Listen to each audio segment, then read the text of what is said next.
I'm telling you to get out. My husband yells at me, glaring at me. Oh, divorce at last. I sigh. He smiles at me and says, You're defective, so you're no longer needed. I'm beyond angry. It's pathetic. Don't worry. There's a woman out there who will give birth to my baby. The ex-husband who left me and remarried the woman he cheated on me with. Look how miserable he turned out. My name is Annette. I'm a housewife. I'm 35 years old, and I'm trying to conceive. My husband Maurice, who is 2 years older than me, is a pharmacist at a pharmacy in our neighborhood. Before we got married, I was working as a pharmacist in the same office as my husband, and we started dating after he made a strong approach to me. About a year later, we got married. But since we could not have children easily, I became a housewife at my husband's request. To be honest, I was hoping to work as a pharmacist and wait for pregnancy more comfortably than trying to get pregnant while trying to make ends meet at home, but my husband insisted, so I resigned from my job. After retiring, we tried to lead a healthy life together as a couple, paying more attention to our diet than ever before. My husband also took the initiative in taking my temperature every morning and exercising with me. In this way, my husband and I both looked forward to the day when we would be able to have a child, but that day never came. My husband was kind to me at first, but it has been a year since I resigned.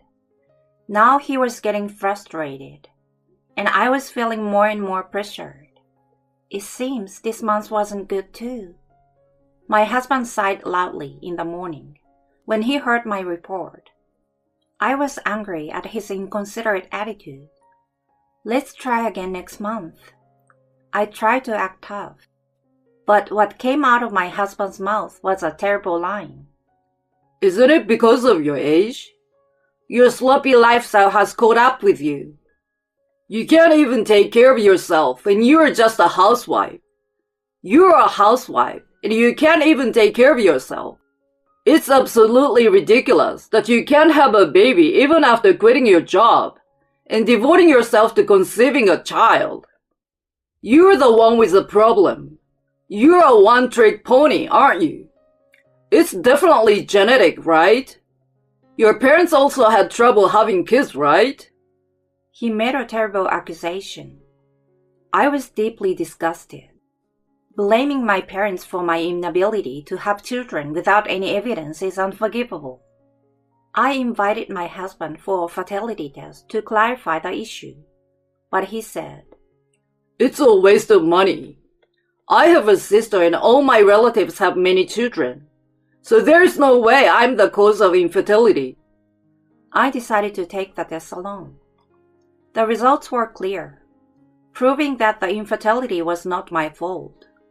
When my husband heard this, he said, Maybe the test is wrong. You wasted your money. You're a woman who spends too much.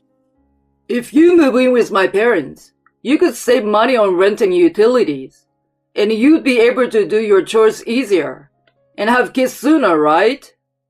To be honest, I don't like my in-laws, and I don't want to live with them. Whenever I visit my husband's parents, I'm treated like a servant, and I have to listen to them talk endlessly about their old boasts and hardships. And at the end, they always demand that I give birth to their grandchildren as soon as possible. It's impossible to conceive under such pain and pressure. It's totally impossible to live with them. My husband's parents live 2 hours away by car, and I think about his commute for his work and for my fertility care. I refused on the grounds that the clinic was too far away. Then my husband said that he could ask for a transfer to a pharmacy near his parents' house. I pointed out that we were renting an apartment, but the contract says that we have to wait a year to avoid penalty. Then he shut up. I was relieved that my husband was a cheapskate for now, but I'm not sure when he will try to make me move in with his parents again. I wondered if I should continue my examination under such circumstances. After that, my husband began to avoid me in the morning, and my fertility examination did not progress at all. On the contrary, my husband worked overtime or went on a business trip, and we saw each other less and less. As these days continued, my husband suddenly told me that he was going to go out on his own to have a child. He told me that he had requested a transfer to a pharmacy near his parents' house. Instead of living with his parents at home, he would be renting an apartment. My husband is a cheapskate by nature, but renting an apartment is very strange. From this point on, I began to feel uncomfortable. I asked him to refuse the move, but he said he could only do it if I was fertile. No. He proceeded to make preparations on his own and left the house with a sense of relief. He started his life as a single man, and as expected, he never called me or made any sign of coming home, even on holidays. 6 months later, a young woman I didn't know came to my house unexpectedly. She looked to be in her late 20s. "Hi, I'm Maurice's girlfriend. I got here earlier than I was supposed to." Within a few minutes, my husband came home. "Oh, you got here before me." My husband said this and started to make a call on his phone somewhere. After the call, I said, "What does this mean?" But for some reason, my husband remained silent. Then, the intercom suddenly rang. It was my in-laws. "Did you call them?" I retold the truth in front of the family. "I'm getting remarried to someone who will bear my child. This woman is pregnant, so you are done. Get out now." He keeps talking and said something I don't understand, and hands over the divorce papers. "Wait a minute. What do you mean she's pregnant? Does it mean you had an affair? I'm not infertile." I asked him questions one after another. "You're the kind of person who can't have a baby. Just shut up and leave." "What's going on? Explain yourself." I questioned him some more, and now my father-in-law intervened. "That's enough. We're gonna have the baby we always wanted. The best thing you can do now is leave." "I'm talking to my husband because I can't get through to him. So why are you two here?" Maurice sighed heavily. "Huh? That's enough. We don't need to talk about it. You're lucky you don't have kids, or you'd be in serious trouble over child support. All you have to do is sign the papers and walk out. It's that simple, isn't it? Now get the hell out." "Why are you saying that all of a sudden?" I thought my husband was going to say something in response to my words, but the woman he was cheating on me with butted in. "Why don't you just leave? It's your fault for not having children, isn't it? Oh, you should wear makeups before you leave. You can't go out without makeup." She said that while smiling at me. My husband looked at me and said, "I mean, you're defective, so you're no longer needed."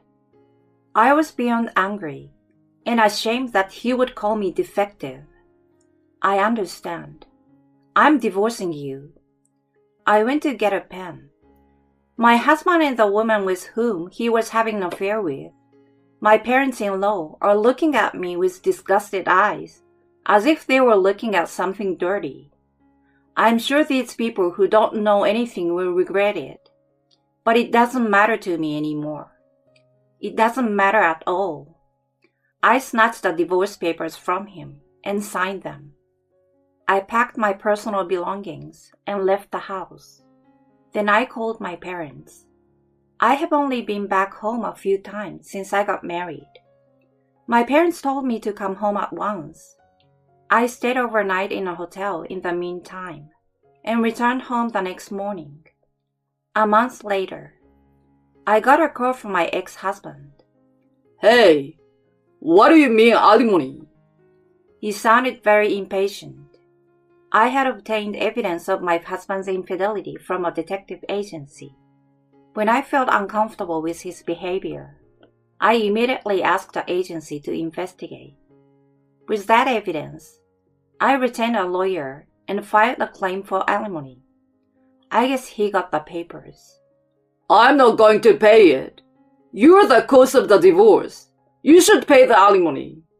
My ex-husband kept spouting off one nonsense after another. After listening to him for a while, I thought there was nothing I could say to him.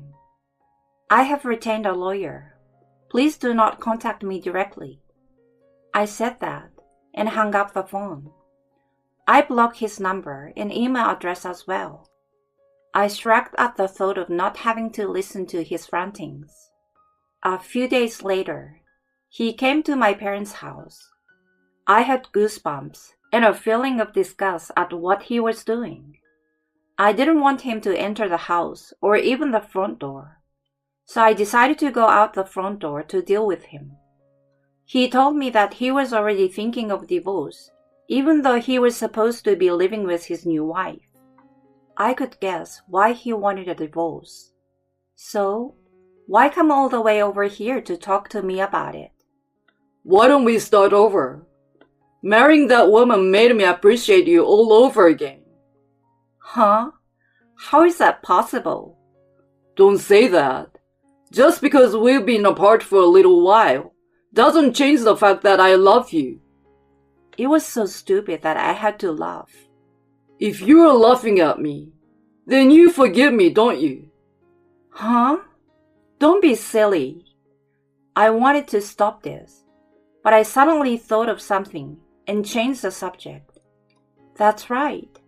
The woman you are having an affair with, Gladys, right? Hey, how do you know her name? She didn't introduce herself, did she? My ex-husband sounded surprised that I knew her name. Of course I know her name. I've had a professional investigator look into it, and I've sent a certified letter to demand alimony. My ex-husband seems to confirm this. So, about her. She can't get pregnant, can she? That's why you're trying to get back together, isn't it? How do you know about that? Just how much do you know? The truth is, the day you asked me for a divorce, I knew she wasn't pregnant. Because the pictures taken by the agency during their investigation showed her having drinks with another man at a restaurant. While you were working during the day, she was having fun with another man every day. Pregnant women aren't supposed to drink alcohol heavily. My ex-husband seems to give up and started talking about her as if he was complaining. She has a bad habit of having a relationship with too many men, and she got a bad disease that makes it difficult for her to conceive naturally. She loves to play with men, but she also wants to get married. So she set her eyes on my ex-husband, who is a pharmacist and has a stable income. All you did was tell me to get out. You didn't listen to me, so I did what you told me to do. If I had told you all that before we got divorced, you wouldn't be in this mess, huh? My ex-husband suddenly sounded depressed and victimized. I remembered his words at that time, and it made me angry. You cheated on me. You're the one at fault. It doesn't matter now, so don't ever ask me again. You're bothering me, I said, and locked the front door. He continued to ring the doorbell and yell at me. I called the police, and 2 policemen came and took him away. I recorded today's incident on my intercom, in case it might come in handy someday. 20 years later, I was shopping downtown when, to my surprise, my ex-husband approached me. I hadn't seen him in 20 years. He looked very shabby. He looked terribly dirty, though it was inevitable after so many years. It's lonely being single, huh? So you have no choice but to hang out with your younger colleagues on your days off. He still talks down to me. But it's not my junior colleague beside me. It's my child. It's my own daughter, the one I gave birth to. I turned out to be all right. It happened on the last night I spent with him. On that last day, miraculously I became pregnant. I didn't want to have his child, but I was so busy with divorce, moving, etc., that I didn't realize I was pregnant until after 22 weeks, when an abortion was possible. I didn't want to have a baby, but it was a life I was entrusted with. I risked my life to give birth to it and raise it as my own. I told my daughter in front of my whiny ex-husband, "He's your dad, genetically speaking." My daughter, who knew who he was, greeted him with a puzzled smile and a hello. What? She's my daughter? What do you mean? My ex-husband's eye widened at this unexpected turn of events. Yes, genetically she's yours and mine. No way! You're supposed to be infertile. She's your stepdaughter from your second marriage, isn't she? If you're single, did you adopt her? I've told you before that I'm not infertile. There's no problem. This child is mine, for real. If you doubt me, check the birth certificate. Oh, but you never had a chance to check, so it's no wonder you don't know. When I explained all this to him, he said, She sure looks like my mother. He nodded to himself while looking at his daughter. My ex-husband looked happy to see her grow up so honest and beautiful. He seems to have gotten carried away. Please let me walk down the aisle with you when you get married. But my daughter said, No way, you're not invited, and I don't know if I'm getting married. I have to be careful not to fall for a guy like you. My ex-husband stared at her in shock. What did you teach her? Did you teach her all kinds of nonsense? He yelled at me, which made the shoppers around us feel bad.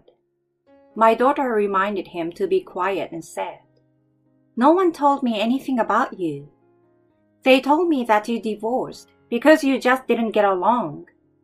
But when I was in middle school, I found Mom's diary and the video of you yelling at her on the front porch, and I understand what kind of man you are. And today, I see that you're a terrible man. My ex-husband can't even talk anymore. If I had grown up around you, I would have had a hard time dating because I had the wrong standards for a man. Thank you so much for divorcing him and taking such good care of me. She smiled at me. I'm so glad I gave birth to a daughter I love and took good care of her. I'm thankful that I was able to raise her to be a kind and smart girl who loves her mother. My ex-husband looked devastated and disappeared without saying goodbye. In fact, I had heard about my ex-husband from a former colleague. He and the woman he cheated on me with are still together without divorcing, but they are still childless. His narcissist attitude has become a problem at his workplace, and it seems that no matter where he goes, he is always transferred to a different location. The other woman has not been able to adjust to his new place of work and has become a lazy pig who stays at home. I'm convinced that I made the right choice in divorcing him at that time. And although I could not afford luxury, I'm glad that I raised my daughter by myself. My daughter is my precious treasure. She is my best friend and my best ally. She is an adult now, but I will do my best to take care of her health so that I can gently watch over her and help her anytime I need to. I will continue to love her with all my heart. My daughter doesn't seem to be planning to get married yet, but I hope she will have a happy married life. I don't want my daughter to get married to a man like my ex-husband. She won't be cheated on. I just hope. And if she ever suffers from infidelity, I sincerely hope that she and her future spouse will work together to overcome it by supporting each other.